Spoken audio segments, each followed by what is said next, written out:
there was another revelation of a new ballistic missile that Iran revealed immediately after Benjamin Netanyahu made this remark. The Iranian defense minister spoke about this, but this was the actual ballistic missile that Iran revealed. And capabilities that will be immune to air defenses such as THAAD, Patriot, and those of the Israeli regime, as they're stating in Iran. A range of 1,200 kilometers. I think they're being conservative with this figure. But they decided to publish this immediately after the threat that came from Benjamin Netanyahu. Qasim Basir, they said the name of this missile is. And they're mentioning again now True Promise 1 and True Promise 2, that these things happened. And guess what? They might happen again. Is Netanyahu able to do something against Iran? You see, this is the question here. I mean, this is a very interesting question, because you will hear people saying, well, what can they do? Look at what they've done in October. They didn't even invade Iranian airspace. The Iranian air defenses successfully took down the majority of the Israeli attack. They used Iraqi airspace that the American occupation in Iraq uses, and they launched these attacks against Iran. They killed 5 members of the Iranian army, not the IRGC. But all of the talk about Israel like destroying their air defenses, all of that is garbage, total propaganda. They didn't even dare come close. They're cowards, because they're cowards in nature. They act like all wide and big on innocent people. Cowards. Israel targets innocent civilians. The United States going to target innocent civilians. One in Gaza, one in Yemen. Cowardice. Do you think these people have the capacity to fight like men? They will be eaten. They will be eaten by their opponents. Even if you bring one for 10 people on the opposing side. We all saw the videos of the genocide diaper army in Gaza running away from the Palestinian fighters. They can't handle them. But is Netanyahu even capable of conducting an airstrike against Iran? This is a very interesting question. How can Benjamin Netanyahu threaten to this level? Technically, he has the capability. He has the fighter jets. He is still armed by the United States. And even if he's struggling, even if he is short on, because that's one of the major obstacles, by the way, even if he's short on pilots, because they were the ones who started the latest petition, right? That reached over 150,000 people signing this petition or similar petitions, that we need to stop the war, and this war is run by a man who is only interested in his own selfish things, not the prisoners of war, and nothing to do with the security of the state of Israel. And then reports in Israel that many of them are actually challenging the orders that they're getting from the Israeli army to conduct actions against Gaza, not only for them being politicized, but also for them targeting innocent civilians. Criticize, waking up now or yesterday or the day before and all of that, separate story. But that's happening. That's happening. Is he going to convince them to go to Iran? A much more dangerous adventure. He's not going to Gaza. Gaza's just down the road. 15 minutes, half an hour. They fly, they target people like cowards, and they go back, killing innocent people and children and babies and women. This is what they're good at. Totally depraved. Barbaric individuals. Iran has air defense systems. Iran is further away, and there is actual risk. There's actual risk against your life if you go to Iran. As in, if you dare to reach Iran. That's assuming they're daring, They are daring to go and reach Iranian airspace. Because Israel didn't dare. They might try with a drone or something that is not like run by a human being, riding, piloting it or whatever. Yeah, they'll do that. But a human going, that requires a level of, and they don't have that. They don't have that in Gaza. They don't have that they're only good against innocent people. But they have the capacity to. If they do that, is it going to be effective? Of course, it's not going to be effective. What are they going to do exactly? Attack the nuclear program of Iran, nuclear locations? Firstly, you can't get to them. You can target the openings. The biggest bunker buster, and the US has them, can go 60 meters into concrete, right? 60 meters of concrete.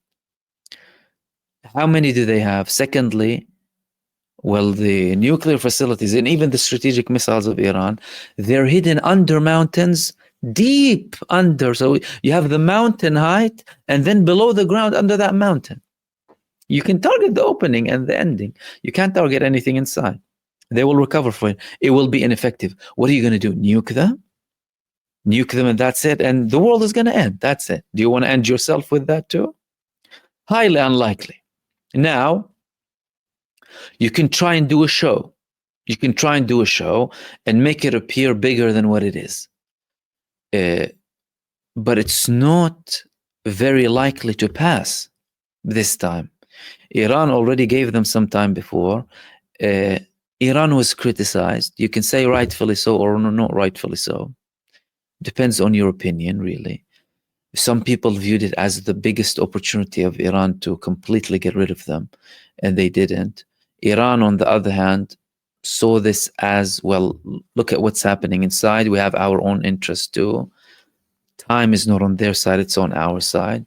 Points rather than a KO. All of these things. But Iran gave them a chance twice.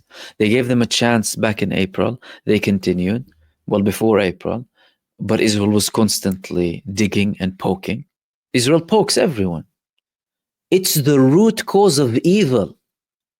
Israel is the root cause of evil, and everyone's supporting it as well. The root cause of evil. These people are, Satan is ashamed of them. Israel pokes everything around it, killing everyone. They attack Gaza, they attack the West Bank, they attack Lebanon, they attack Syria, they attack Yemen, they attack everyone around them. And primarily target innocent people. Iran gave them a chance. They poked again, up until they slapped them with True Promise 1. Then they gave a chance to another ceasefire. Netanyahu, no, okay. Up until it reached a level where they had to bang them again. They slapped them another slap with True Promise 2. That time, they were shivering. They pretended like they intercepted. They were shaking. Netanyahu was shaking like this. I was live streaming the whole thing at the time for 5 hours. Netanyahu was shaking, was petrified. Daniel Hagari, his nappy was full. Everyone in Israel was doing it. Number twos they were doing on themselves because of how scared they were. Only for Israel to later on then continue. They had this mini cowardice attack outside of Iran. Nothing really worked. Now, is he going to actually go and do that again? Hoping or thinking that Donald Trump is going to join? Dude, Trump is clearly not his priority. It doesn't matter really what he stated before, and this and that. We all know his statements and, acting like he's something or trying to apply leverage or implement business in politics. Come high to reach your target. He thinks that everything is like business, but it's not the same. It's not like negotiating an estate deal or a property deal. It doesn't work like that. But Netanyahu, well, he's psychopathic enough in his own country. Why wouldn't he be psychopathic enough to go and have this attack on Iran? And by the way, this could happen at any moment now. Any moment, because he doesn't need cabinet approval. If Benjamin Netanyahu decides to go to an all-out attack against Iran, he doesn't need a cabinet approval. they're already given the okay to go, and he doesn't have to go back to the Israeli people. That's on the front with Iran. Things are very tense. They're very heated. And Yemen is in the new stage. And that new stage is we are closing the Israeli airspace. It's not just the Red Sea, the Israeli airspace. And I was wondering before, you know, so many states who don't do a thing, hardly anything, they have all of their excuses.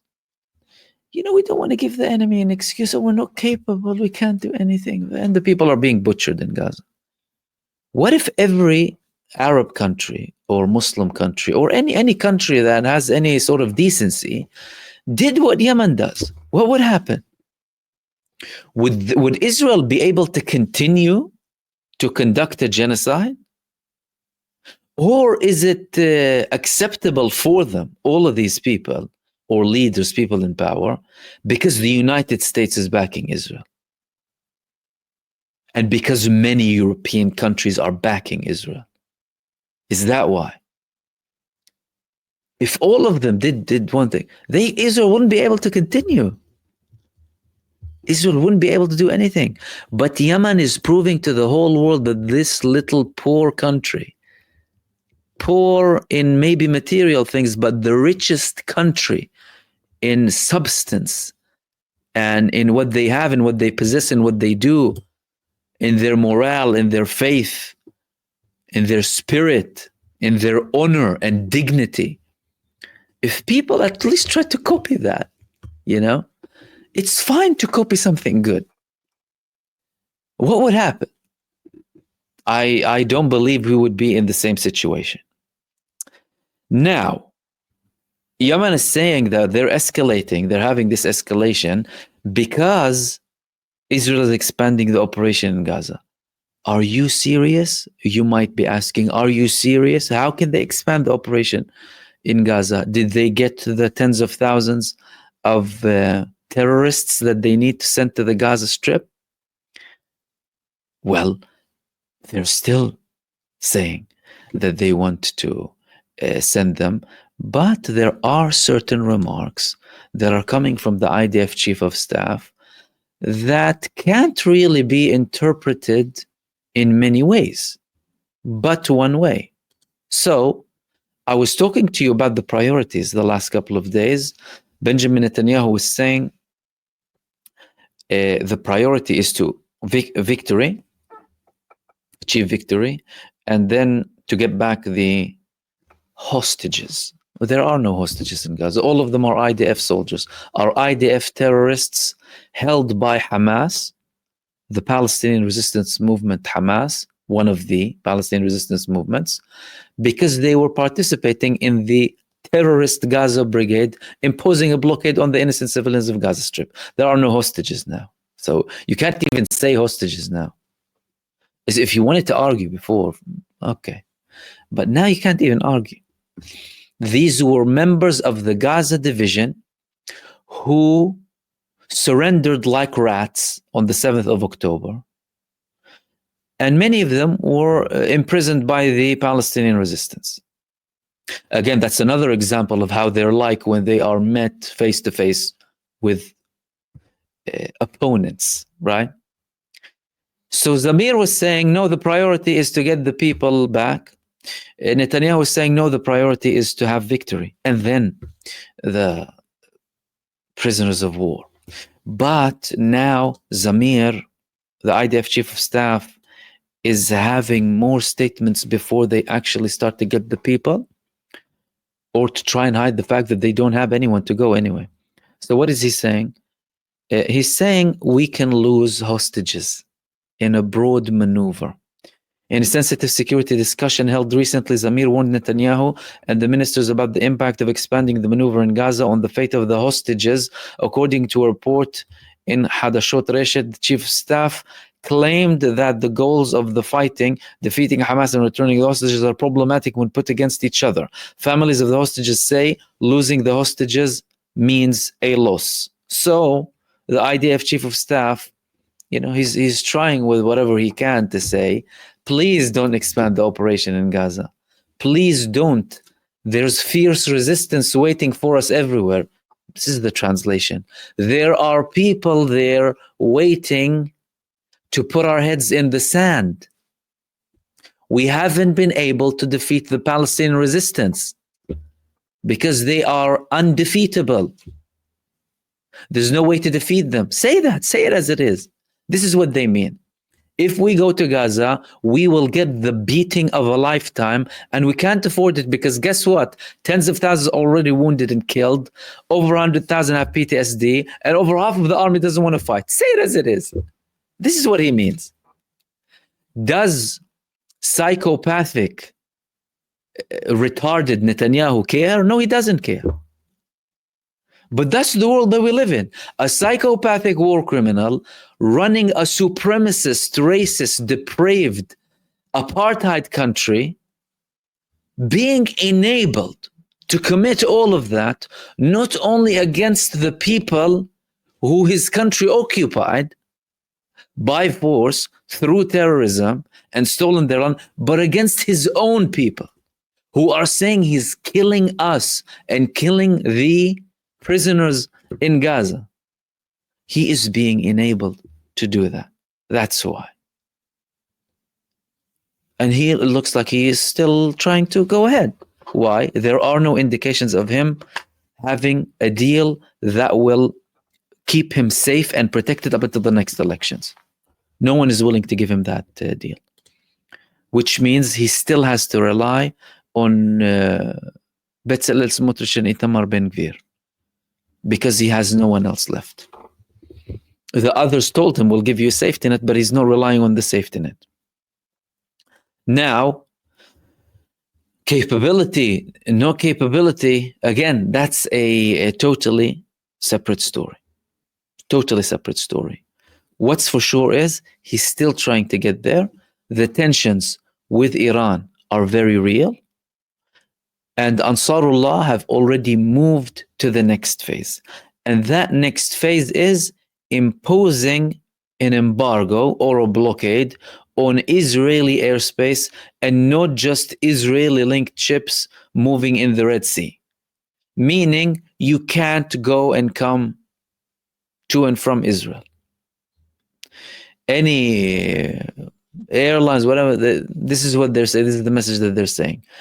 Are they going to target the Israeli airport every single day? Are they going to target it multiple times? Is Israel going to be able to function? There is likelihood that Israel will have space to function still. Because if Ansarullah give them a gap, they still be able to go back and forth. But the problem is that space of time, is that window satisfactory for global airlines holding people to come and visit to that country? Is it viable? No, it isn't viable. If it's viable for Israel, because they're used to the psychopathy and the absurdity of the existence of this state and all of what comes with it, with all of its abnormality, that doesn't mean the rest of the global population is fine with that. And they're already talking about being isolated. They're isolated from the whole world because Ben Gurion is their gate to the whole world. And if they don't have proper access and safety in Ben Gurion Airport, then that means they will be in much more trouble than they have been so far.